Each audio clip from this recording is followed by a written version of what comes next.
drummingforlife.com. Hey there, it's Vaughn at drumingforlife.com. Aloha, hope you're doing well.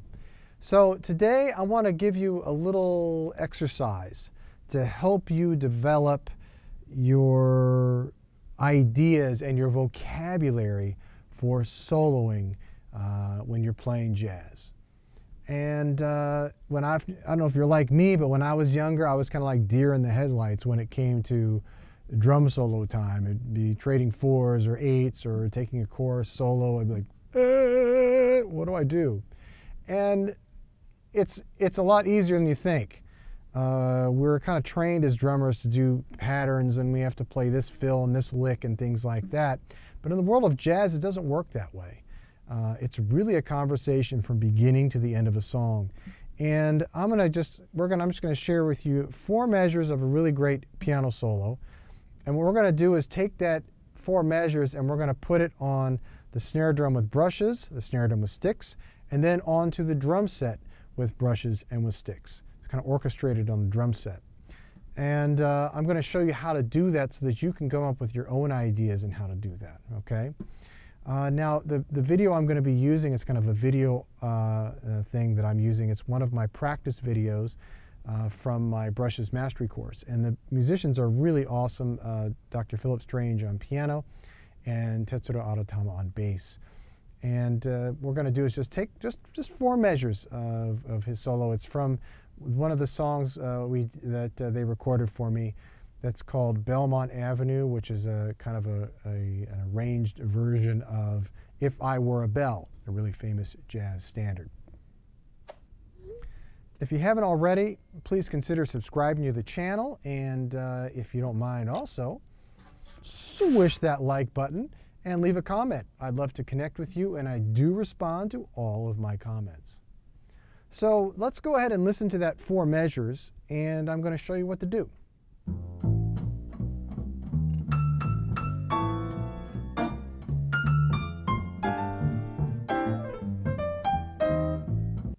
Okay, so that's it.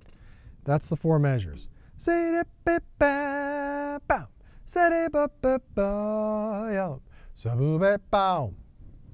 it, all right? Now, the first step is to be able to sing it.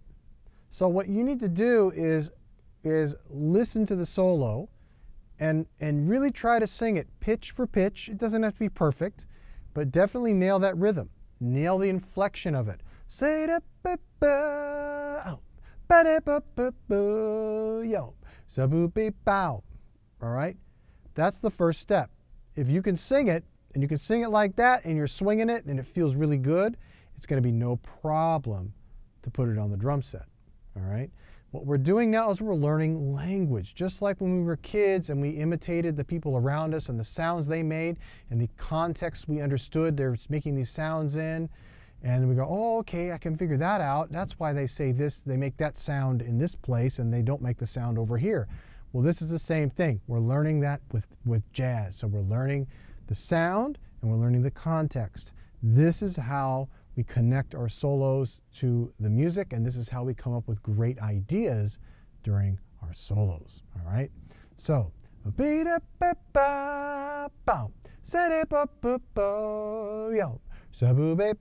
I'm doing my own little scat singing stuff. You don't have to be that fancy, but just try to get as close as you can.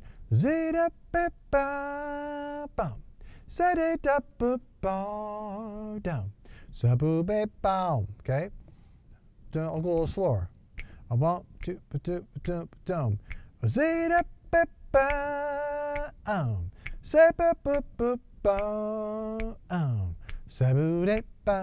All right, so you kind of get the idea, right? So let's see. What can we do with that? How can we put that on the drum set? The first step is to play it. I like to play it with brushes. And this is not brushes or sticks. We're going to do it with both, but it's a great place to start, I think, with brushes because there's so much more inflection you can put, more expressivity you can have with the brushes. You're going to see what I'm talking about. So I'm going to play it with brushes first on the snare drum, and I'll play it like 3 different ways, and we'll see what I can come up with. All right? 1, 2, 1, 2.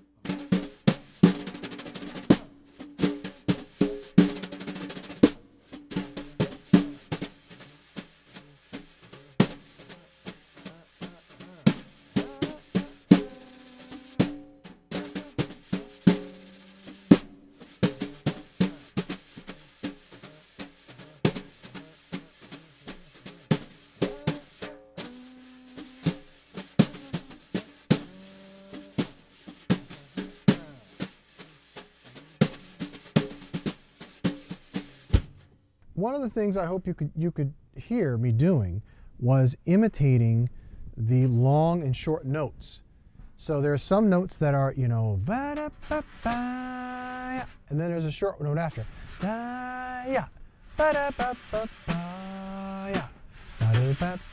Right? So there's that kind of short and long note relationship.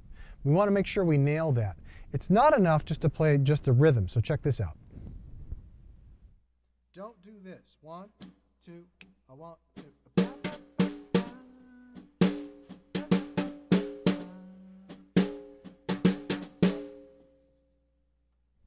That's like a thumbnail sketch. That's like the, you know, the skeleton rhythm of what he's playing, but that's not the whole enchilada. That's not going to give us that real kind of good feeling and really make us feel like we're playing a musical phrase. It's just, that's a rhythmic phrase, right?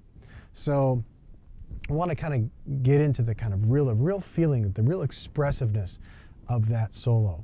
Now let's take that same idea and now let's put it around the drums. So now I'm starting to think about pitch. This is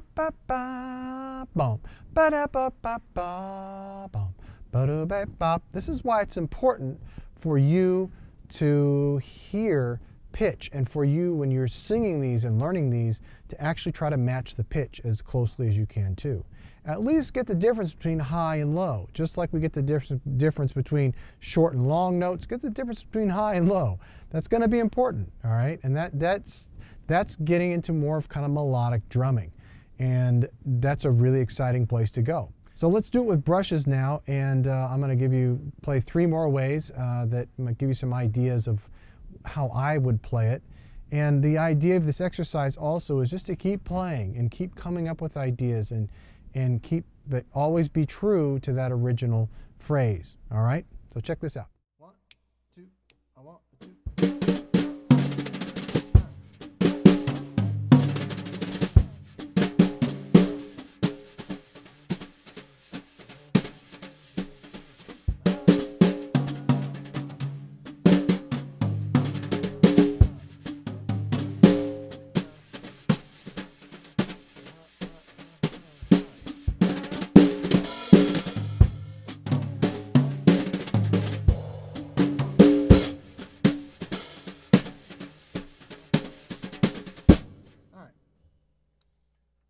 So you notice that I'm not exactly true to it, but I'm pretty close, right? Sometimes I add some extra notes in there, but it's the overall.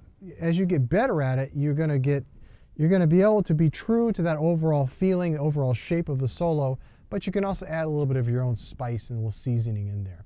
I also want to note that I'm playing slower than the original version because I want you to really get these concepts, okay? So.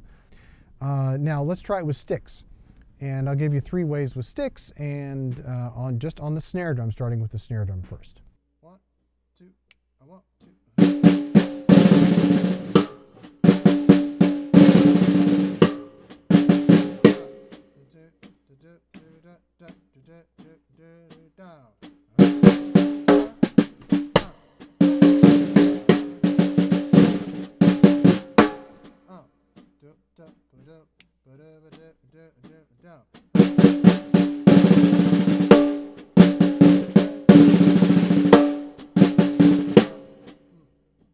All right, so there's some ways that you can do it just on the snare drum.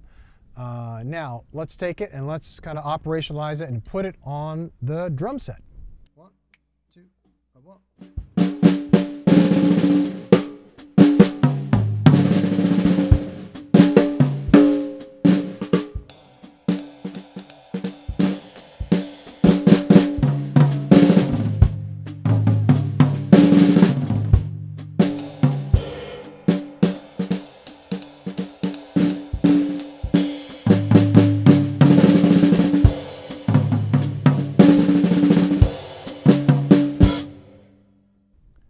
So you can kind of see I'm really having a ball here, just trying to come up with kind of different ways of doing it.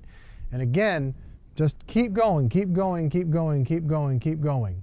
And you'll come up with some new and improved ideas each time. It'll keep stoking that creativity. All right, so I hope this is helpful for you and helps you kind of begin to understand that you can just go and learn any solo that you like, and you can take that and I would just encourage you to break it down like 4 measures at a time, and just take the 4 measures and try to put it on the drums. See what you can come up with. Start off really simply, really be true to the rhythm and the overall kind of inflection of the solo, and then you can add a little bit of your own seasoning to it, right? So hope this will help you kind of develop more vocabulary for your jazz drum solos. A couple more things I want to share with you. I have a blog at vonbaronmusic.com that's just for you, for drummers, and to help you get better at your drumming. I've also got private lessons using all of these zoom camera angles, which works out really great for teaching and really helps students learn fast and learn what they need to learn in a much more efficient and much easier way. You also get a copy of the video so you can go back and watch it again and again and again and again and again, and if there's anything you missed during the lesson. I also have a lot of great drumless tracks or drum practice tracks at vonbaronstore.com, and of course this one, Belltown Avenue, is also over there. It's a part of my Almost Jazz Standards Volume 1 drumless track collection, so I think you'll really enjoy that, and that's also over there at vonbaronstore.com. Again, as I mentioned before, I have my brushes mastery course at jazzdrumschool.com, so I hope you also check that out. So again, thanks so much for watching, and as I always say, keep on drumming. Take care. drummingforlife.com